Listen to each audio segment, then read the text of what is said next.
Hello and welcome to my first Let's Play. Well, technically this is take 3 because yeah, I made some mistakes.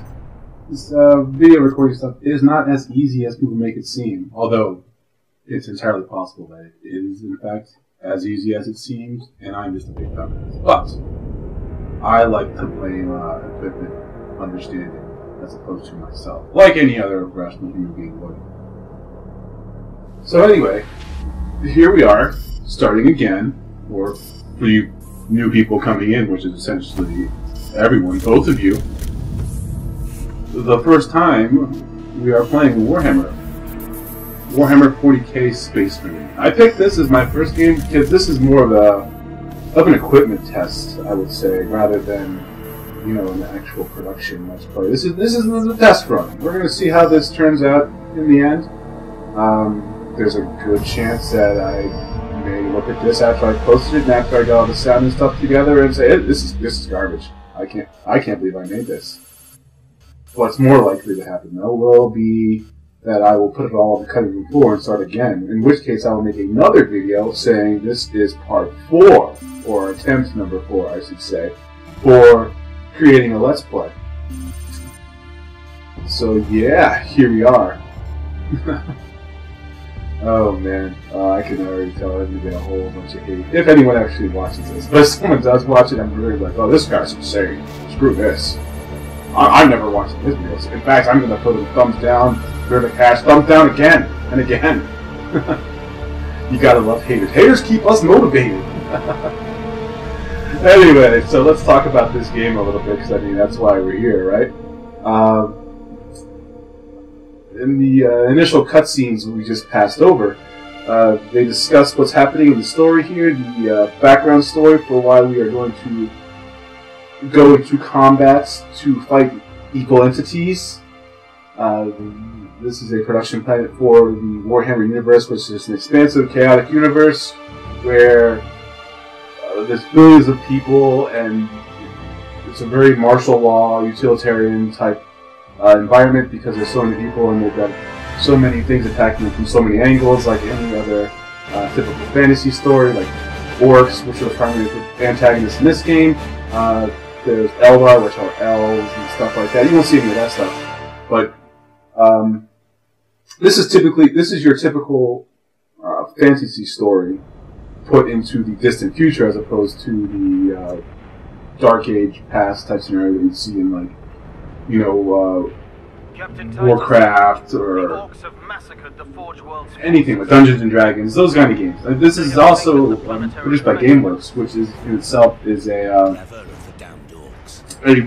role-playing type game where you have figurines and they have dice rolls and expanded gameplay over a field. This game is produced off that. There's a long-standing book series, which I've read a few of them. They're actually pretty good books. A lot of creative comic book writers have made stories for them. The chapter we're playing as here are these guys. They are the Ultramarines, arguably the most popular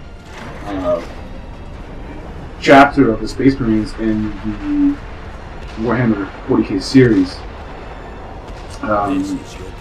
Background story for them, real brief, while we're still watching the cutscene here.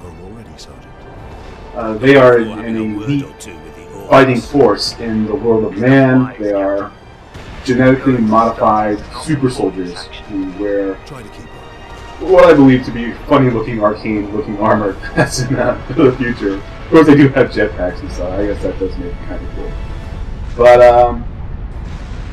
But they are described as the perfect soldier, essentially. There are other chapters in the Space Marines.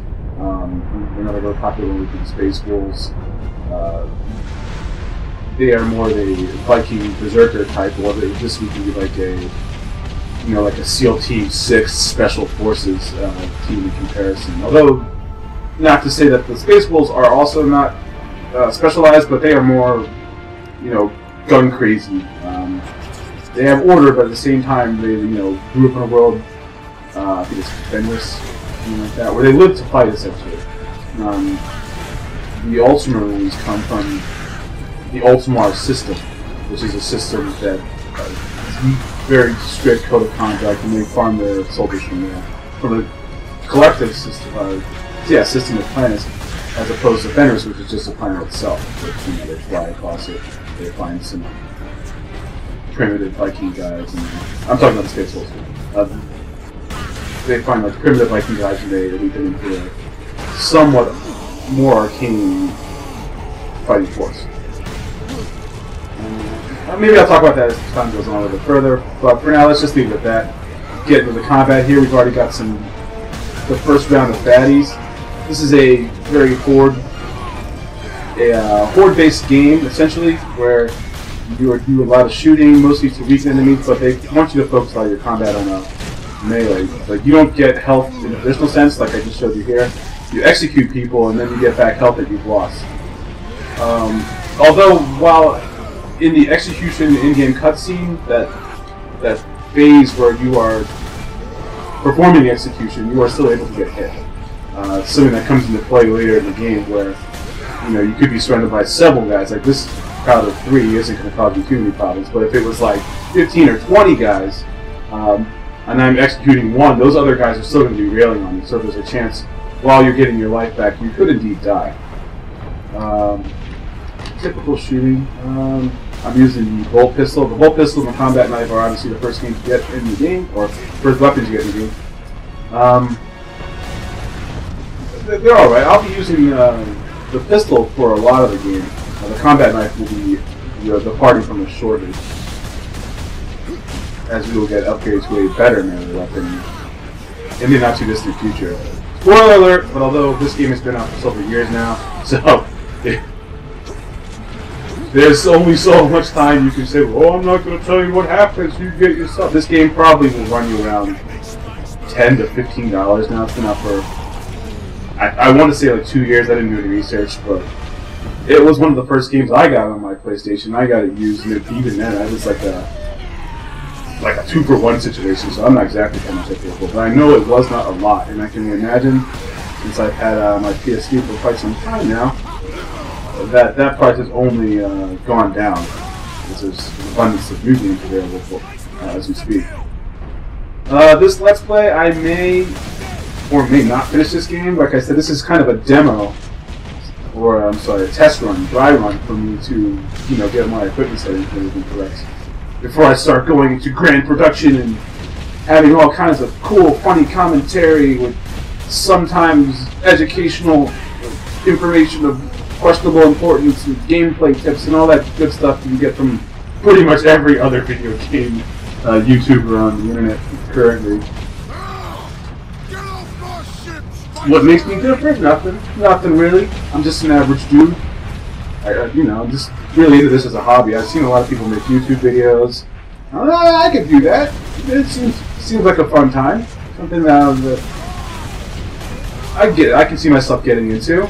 Not really in it for the money. I already got a decent enough job. It pays me well.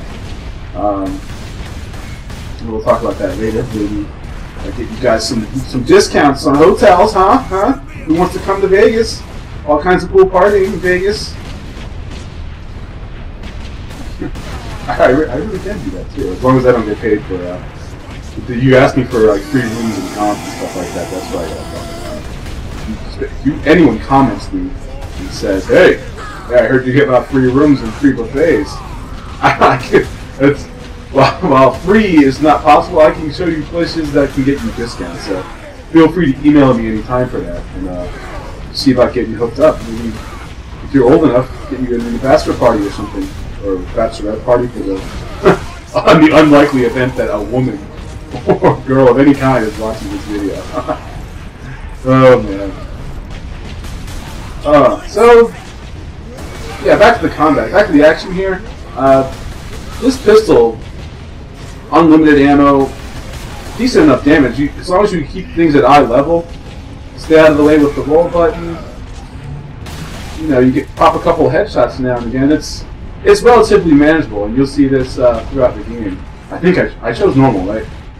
Okay, whatever. I guess I can check all that pending post-production in this video Maybe for part 2, I'll see if I actually so selected medium or not. Oh, I ruined your day. People get pissed about their car getting scratched. I just turned your own cannon on your own ship, mofo. File that with your insurance agency. Oh, I don't know what happens. I can't do instant access, by the way. Actually, I can, but it's like on and off. Since I'm on the spot, I'm obviously not going to be able to do it. Use cursive YouTube, I suppose. This bloke walks up to me, turns my own gun on my own ship, takes me down to the ground, and you're telling me that I don't have a legitimate claim? Well, that's bollocks. Okay. Oh, man. I catch the English tape, whatever. Motivate me to do better. Give me tips on how to have a better English accent. So here we are at what's going to be the official title screen, technically. The hero emerges victorious. He is indeed a space marine, the valiant of men. How we survived that without a seatbelt, I'll never know. Always buckle up, kids. Titus, come in. Damned orcs shot me off. 0 fatalities. That is the game. That is the only. I'm picking up bombs from Imperial Guard forces on the ground. I scarcely thought anyone would be left alive. Much less still fighting. Heading towards the front lines now. I will meet you there. I think it is this way. Oh yeah. You'd think for time number 3 through this, I know where stuff is.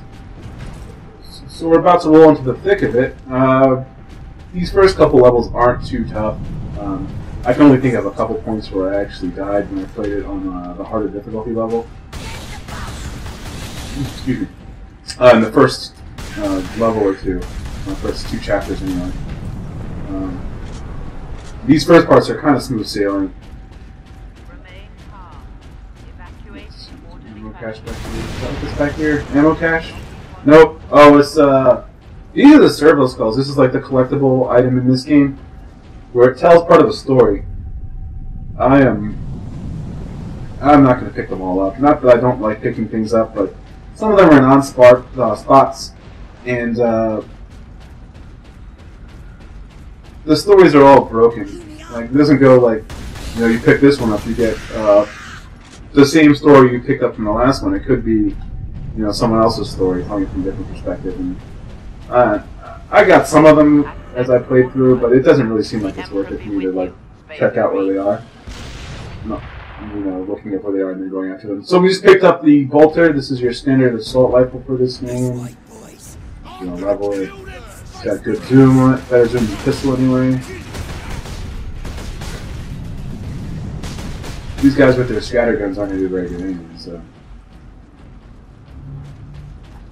So yeah, I'll usually switch to that weapon when I'm encumbered by a larger number of enemies. But typically I will stick with the pistol.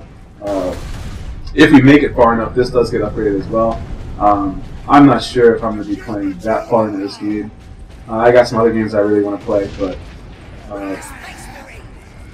you don't have enough time in the day, or I don't anyway, between my full-time job and this, my hobby. I can't very well sit around all day and just keep filming multiple game videos. I'm probably going to make 1 or 2 at a time, and I don't know how many days a week I'll be doing that even. Just every now and again. Whenever the moment strikes me, I'll turn on a video game video. Maybe I just let the people decide. Hey, you should make more of this kind of video. Maybe you want to see my opinion on new video games, or maybe I'll make a channel about games that I feel are relevant, or where the video game industry is headed. I will tell you, I do write articles for a free press website, Hubs pages. Although not all of them are about video games, some of them are about modern workings in offices, or modern workings of modern offices. Some of it's going to be about that, but other times I will write about video games. I've been growing up with video games. I have grown up with video games all my life, so they hold a special place in my heart. But I do also have a professional career, so professional career. I know that a lot of you are like, well, there's plenty of professionals on YouTube who play video games all the time. And that's good and well, but I'm just not one of them. This is, again, my hobby, so I will state my opinion on video games in some videos, or my opinion of video games is like anyone else, but I would hardly say that I am a professional video game gamer in any way.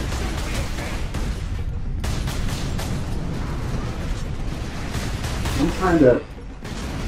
Health is running a little low. Oh, another thing about the health feature, see how it's flashing right now, the yellow bar outside of the orange bar is your shield meter, which acts kind of like the shield in Halo. For those of you who know what it is, for those of you who don't, I don't know what rock you've been under for like the last 10 years or so, but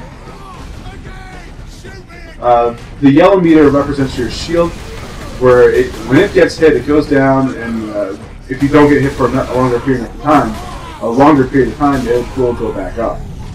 Whereas the orange is your health meter, which you need to execute an execution. That's like the Department of Redundancy department.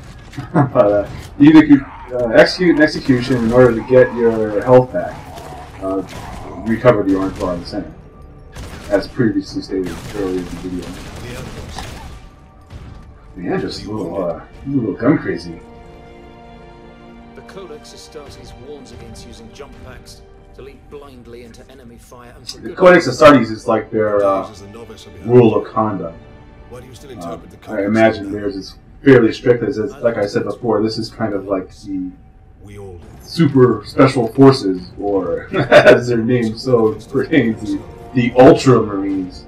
So they hold things to a stronger sense of code. So he's all like, "Oh, what are you doing? You're breaking the rules, man." He's like, "Why you gotta be such a stick in the mud, bro? What's up with you?" These little goblin guys. And I guess I could pick them up, but it's just to try to cut them up. One more to beat. There you go. Pick up some ammo here. Alright, so let's go. Leandros. I will utilize the NPC computer control characters as much as I can in this game. They will be very handy in soaking up bullets for you as the game progresses. They won't run out ahead of you, like you'll see how he's following behind me as we're progressing. But once we get to an area where there's combat, I can back up, and they'll typically, I mean, sometimes they'll back up as well, but most of the time they'll stay within the combat, and, you know, since they can't die, where some of the shots you'd be taking, they will take for you. There's some choke points in this game where that comes in very much handy. It's a very welcome change. It's not all the enemies are like these guys, where you know they're just essentially cannon fodder. They just kind of run out in front of you, and you know, they only have knives and axes. Like with you guys with guns, obviously don't do too much charging. But you'll see some guys later that have better weapons and will charge towards you and present you with all kinds of crazy problems.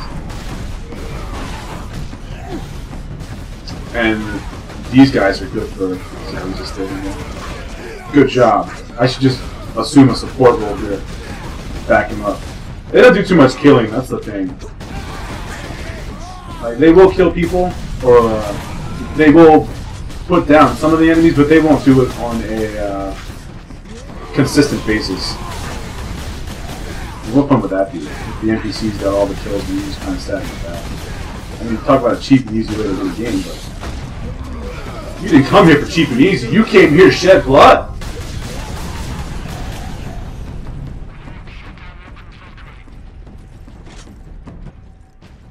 My lord, you have saved us. Rise, guardsman. You saved us. I wonder what kind of military system calls everyone my lord. We would be, my lord, if not for the lieutenant. Where will we find this lieutenant?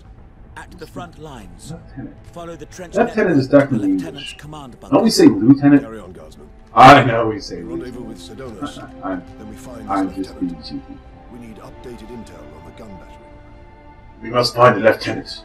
She may be the only one who can lead us to survival and victory. Continue through the plaza.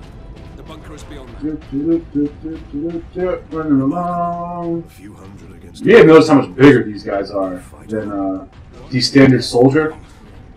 That's because, like I said, they are genetically modified. The modification not only gives them increased size, both height and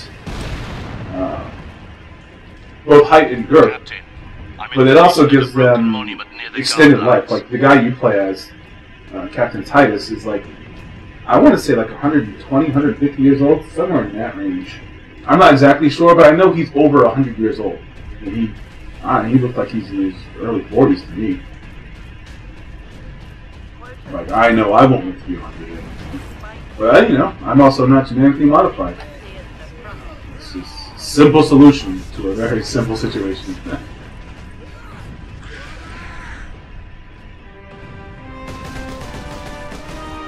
Just watch out, we're meeting our other guy, our other NPC guy who's going to hopefully soak up some damage for me as time goes on.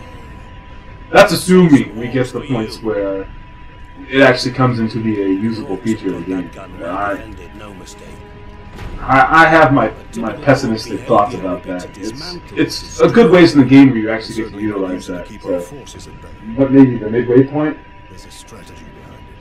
I'm not sure we'll make it that far, really. Not to say that this isn't a good game. Like, if you're a parent and you're watching this or something like that, which, good parenting, one. But, if you're an older person, you've got kids and you're a stocking stuffer, why not pick this game up? It doesn't really have any of the connotations of Gears of War or bad language and like that. It's, mostly just Victorian or Queen's English dialogue, like you'd see in like Lord of the Rings or something. And they're not really shooting people. I mean, you'll shoot people later in the game, but you won't really view them as people because they're kind of mutants as well. These orcs are not humans. I don't care what anyone says. They may look like humans, but they've got green skin. The only person with green skin I know of is like the Hulk. He's also a fictional character. Very funny with that. I love the Avengers. that movie was awesome. Hulk was funny. Stole the show, definitely, hands down. Oh, I forgot to mention we picked up we got rid of the combat knife and we now have the chainsword, which... There's someone else up on the screen? No. Yeah, I don't see why you wouldn't want a chainsword. This thing is awesome. Like, if I'm a gardener, I'm like screw pruning the hedges with these hedge clippers. Give me the chainsword. Yeah! I'm going to town. See, now you're just heavily out on that street. Before, when I had the knife, look at that, I just gored that guy. You almost feel bad for them, but again, they're not humans. They are ruthless, killing animals. And it's not like, oh, they just come from a bad home and bad perspective. No, these guys are assholes. That's really what's happened here. You'll see as the story progresses that these orcs are they're not the best sort of individual. And you wouldn't want them babysitting your kids or anything like that. You think the babysitter who had the party at your house was bad. This one would slaughter your whole family. Probably not a situation you want to be in. Alright, we're coming up on another section here. Well, I'm going to stop this video at this point. After I kill this guy. I'm going to stop this video here. I will start up again for part 2, but that may be a couple days for you because I got to edit all this stuff. I hope you've enjoyed this first part. You can follow me on the Twitters. You can like me on Facebook. And like I said, check out my Hubs page. There's some good articles there. I'd like to have you guys comment, see what you think. But until that time, thanks for stopping by. Hope to see you again next time.